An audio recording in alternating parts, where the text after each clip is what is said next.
G.Wodehouse The Adventures of Sally by G.Wodehouse. Chapter 9. Ginger Becomes a Right-Hand Man. It was not till she saw him actually standing there before her with his hair rumpled and a large smut on the tip of his nose that Sally really understood how profoundly troubled she had been about this young man, and how vivid had been that vision of him bobbing about on the waters of the Thames, a cold and unappreciated corpse. She was a girl of keen imagination, and she had allowed her imagination to riot unchecked. Astonishment, therefore, at the extraordinary fact of his being there was, for the moment, thrust aside by relief. Never before in her life had she experienced such an overwhelming rush of exhilaration. She flung herself into a chair and burst into a screech of laughter, which even to her own ears sounded strange.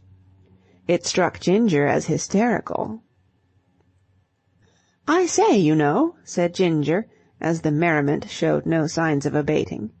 Ginger was concerned. Nasty shock for a girl, finding blighters under her bed. Sally sat up, gurgling, and wiped her eyes. "Oh, I am glad to see you," she gasped.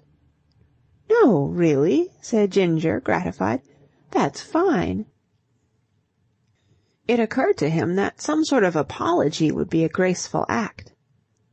"I say, you know, awfully sorry. About barging in here, I mean. Never dreamed it was your room. Unoccupied, I thought." "Don't mention it. I ought not to have disturbed you. You were having a nice sleep, of course. Do you always sleep on the floor?" "It was like this." "Of course, if you're wearing it for ornament, as a sort of beauty spot," said Sally, "all right. But in case you don't know, you've a smut on your nose." "Oh, my aunt, not really." "Now, would I deceive you on an important point like that?" "Do you mind if I have a look in the glass?" "Certainly, if you can stand it." Ginger moved hurriedly to the dressing-table. "You're perfectly right," he announced, applying his handkerchief. "I thought I was. I'm very quick at noticing things." "My hair's a bit rumpled, too." "Very much so." "You take my advice," said Ginger earnestly, "and never lie about under beds. There's nothing in it." "That reminds me, you won't be offended if I ask you something?" "No, go ahead." "It's rather an impertinent question. You may resent it." No. "Well, then, what were you doing under my bed?" "Oh, under your bed?" "Yes, under my bed. It's a bed, you know. Mine. My bed. You were under it. Why? Or, putting it another way, why were you under my bed?" "I was hiding." "Playing hide and seek. That explains it." "Mrs. What's-her-name, Meacher was after me." Sally shook her head disapprovingly. "We mustn't encourage Mrs. Meacher in these childish pastimes. It unsettles her." Ginger passed an agitated hand over his forehead. "It's like this." "I hate to keep criticizing your appearance," said Sally, "and personally I like it, but when you clutched your brow just then, you put about 1 pound of dust on it. Your hands are probably grubby." Ginger inspected them. "They are." "Why not make a really good job of it, and have a wash?" "Do you mind?" "I'd prefer it." "Thanks awfully. I mean to say, it's your basin, you know, and all that. What I mean is, seem to be making myself pretty well at home." "Oh, no." "Touching the matter of soap—" "Use mine. We Americans are famous for our hospitality." "Thanks awfully." "The towel is on your right." "Thanks awfully." "And I've a clothes brush in my bag." "Thanks awfully." Splashing followed, like a sea lion taking a dip. "Now then," said Sally, "why were you hiding from Mrs. Meecher?" A careworn, almost hunted look came into Ginger's face. "I say, you know, that woman is rather by way of being one of the lads, what? Scares me. Word was brought that she was on the prowl, so it seemed to me a judicious move to take cover till she sort of blew over. If she'd found me, she'd have made me take that dog of hers for a walk." "Toto?" "Toto. You know," said Ginger, with a strong sense of injury. "No dog's got a right to be a dog like that. I don't suppose there's anyone keener on dogs than I am, but a thing like a woolly rat." He shuddered slightly. "Well, one hates to be seen about with it in the public streets." "Why couldn't you have refused in a firm but gentlemanly manner to take Toto out?" "Ah, there you rather touch the spot. You see, the matter of fact is, I'm a bit behind with the rent, and that makes it rather hard to take what you might call a firm stand." "But how can you be behind with the rent? I only left here the Saturday before last, and you weren't in the place then. You can't have been here more than a week." "I've been here just a week. That's the week I'm behind with." "But why? You were a millionaire when I left you at Roville." "Well, the fact of the matter is, I went back to the tables that night and lost a goodish bit of what I'd won, and somehow or other, when I got to America, the stuff seemed to slip away." "What made you come to America at all?" said Sally, asking the question which, she felt, any sensible person would have asked at the opening of the conversation. One of his familiar blushes raced over Ginger's face. "Oh, I thought I would. Land of opportunity, you know." "Have you managed to find any of the opportunities yet?" "Well, I have got a job of sorts. I'm a waiter at a rummy little place on 2nd Avenue. The salary isn't big, but I'd have wangled enough out of it to pay last week's rent, only they docked me a goodish bit for breaking plates and what not. The fact is, I'm making rather a hash of it."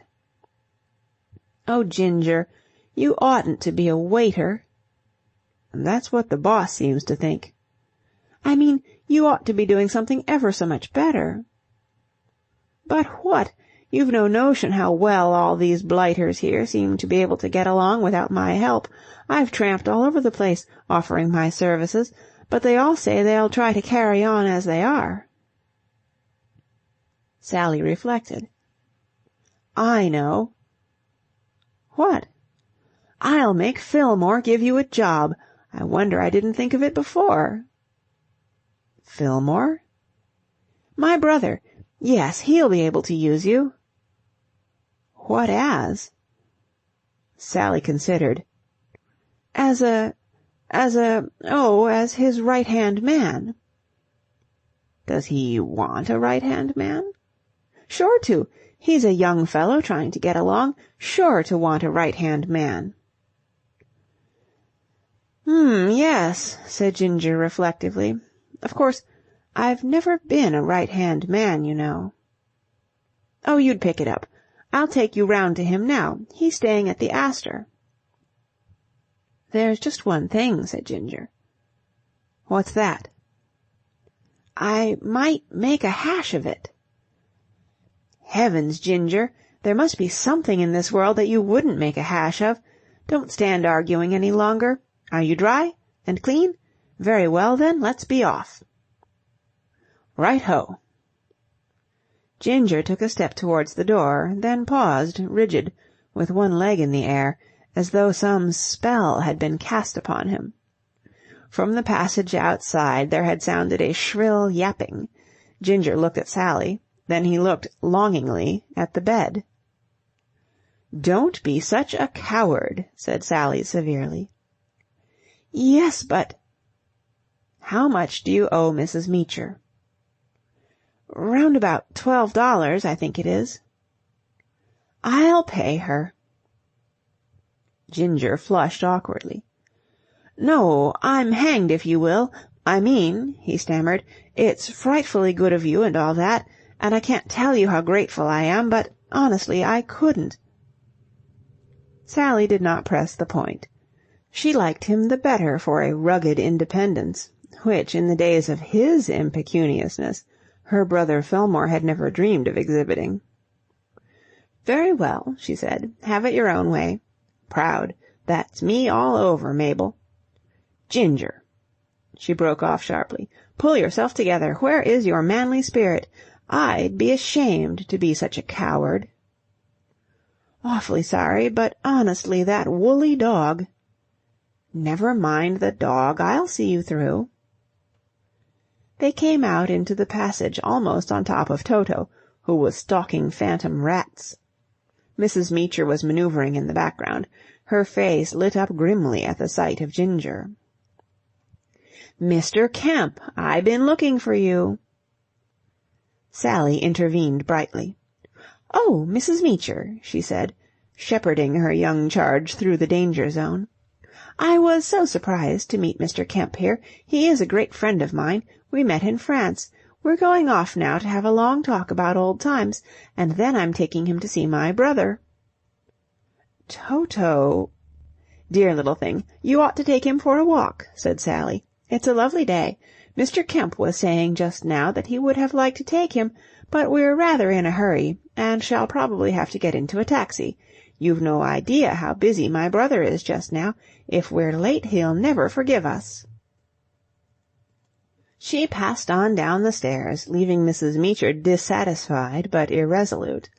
There was something about Sally which, even in her pre-wealthy days, had always baffled Mrs. Meecher and cramped her style, and now that she was rich and independent, she inspired in the chatelaine of the boarding-house an emotion which was almost awe. The front door had closed before Mrs. Meecher had collected her faculties, and Ginger, pausing on the sidewalk, drew a long breath. "You know, you're wonderful," he said, regarding Sally with unconcealed admiration. She accepted the compliment composedly. "Now we'll go and hunt up Fillmore," she said, "but there's no need to hurry, of course, really. We'll go for a walk first, and then call at the Astor and make him give us lunch. I want to hear all about you. I've heard something already. I met your cousin, Mr. Carmyle. He was on the train coming from Detroit. Did you know that he was in America?" "No, rather lost touch with the family." "So I gathered from Mr. Carmyle, and I feel hideously responsible. It was all through me that all this happened." "Oh, no." "Of course it was. I made you what you are today. I hope I'm satisfied. I dragged and dragged you down until the soul within you died, so to speak. I know perfectly well that you wouldn't have dreamed of savaging the family as you seem to have done if it hadn't been for what I said to you at Roville. Ginger, tell me, what did happen? I'm dying to know. Mr. Carmyle said you insulted your uncle." "Donald. Yes, we did have a bit of a scrap, as a matter of fact. He made me go out to dinner with him, and we sort of disagreed. To start with, he wanted me to apologize to old Scrymgeour, and I rather gave it a miss." "Noble fellow." "Scrymgeour?" "No, silly, you." "Oh, ah." Ginger blushed. "And then there was all that about the soup, you know."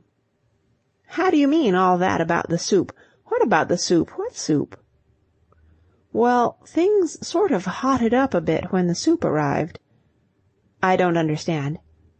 "I mean, the trouble seemed to start, as it were, when the waiter had finished ladling out the mulligatawny, thick soup, you know." "I know mulligatawny is a thick soup, yes." "Well, my old uncle, I'm not blaming him, don't you know, more his misfortune than his fault, I can see that now, but he's got a heavy mustache, like a walrus, rather, and he's a bit apt to inhale the stuff through it. And I asked him not to. It was just a suggestion, you know. He cut up fairly rough, and by the time the fish came round, we were more or less down on the mat, chewing holes in one another. My fault, probably. I wasn't feeling particularly well disposed towards the family that night. I'd just had a talk with Bruce, my cousin, you know, in Piccadilly, and that had rather got the wind up me. Bruce always seems to get on my nerves a bit somehow, and Uncle Donald asking me to dinner and all that. By the way, did you get the books?" "What books?" "Bruce said he wanted to lend you some books. That's why I gave him your address." Sally stared. "He never sent me any books." "Well, he said he was going to, and I had to tell him where to send them." Sally walked on, a little thoughtfully. She was not a vain girl, but it was impossible not to perceive in the light of this fresh evidence that Mr. Carmyle had made a journey of 3,000 miles with the sole object of renewing his acquaintance with her. It did not matter, of course, but it was vaguely disturbing. No girl cares to be dogged by a man she rather dislikes. "Go on telling me about your uncle," she said. "Well, there's not much more to tell. I'd happened to get that wireless of yours just before I started out to dinner with him, and I was more or less feeling that I wasn't going to stand any rot from the family. I'd got to the fish course, hadn't I? Well, we managed to get through that somehow, but we didn't survive the filet steak. One thing seemed to lead to another, and the show sort of bust up. He called me a good many things, and I got a bit fed up, and finally I told him I hadn't any more use for the family, and was going to start out on my own, and, well, I did, don't you know, and here I am." Sally listened to this saga breathlessly. More than ever did she feel responsible for her young protégé, and any faint qualms which she had entertained as to the wisdom of transferring practically the whole of her patrimony to the care of so erratic a financier as her brother vanished. It was her plain duty to see that Ginger was started well in the race of life, and Fillmore was going to come in uncommonly handy. "We'll go to the Astor now," she said, "and I'll introduce you to Fillmore. He's a theatrical manager, and he's sure to have something for you." "It's awfully good of you to bother about me." "Ginger," said Sally, "I regard you as a grandson. Hail that cab, will you?" End of Chapter 9. Recorded on September 1st, 2008, in San Diego, California.